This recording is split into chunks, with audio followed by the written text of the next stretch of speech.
Good morning. It is Monday. It is the 4th of September, and our reading is from Genesis 50:20. Yes, you yourselves planned evil against me. God planned it for good. It's interesting. This is a well known passage because this is Joseph speaking to his brothers after he became the second most powerful man in Egypt, and he has now revealed himself to them.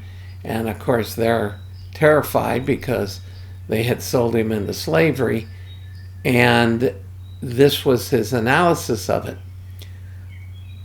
that they had tried to get rid of him, but God used it for his own purposes. Now, it's important when looking at this one to understand when he says God meant it for good, yes, he benefited from it.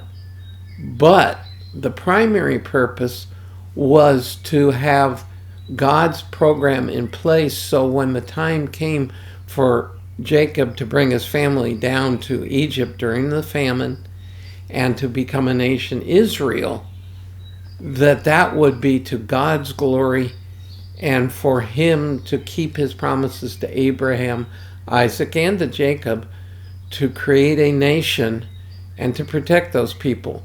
So while Joseph did benefit from this, after all, he was the second most powerful man in Egypt, and that worked out nicely for him, that wasn't the primary purpose. The primary purpose was for the creation of the nation Israel and for God to be glorified in that.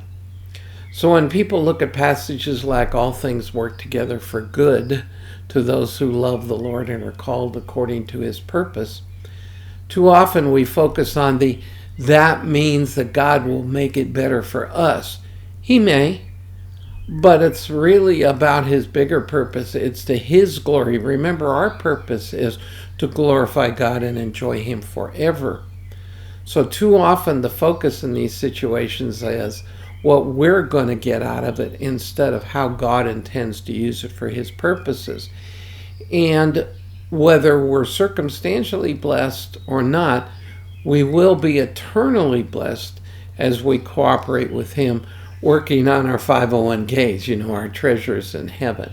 So just remember, God is in control. God does love us, and God never makes mistakes. And live your day in that confidence, and I'll see you again tomorrow.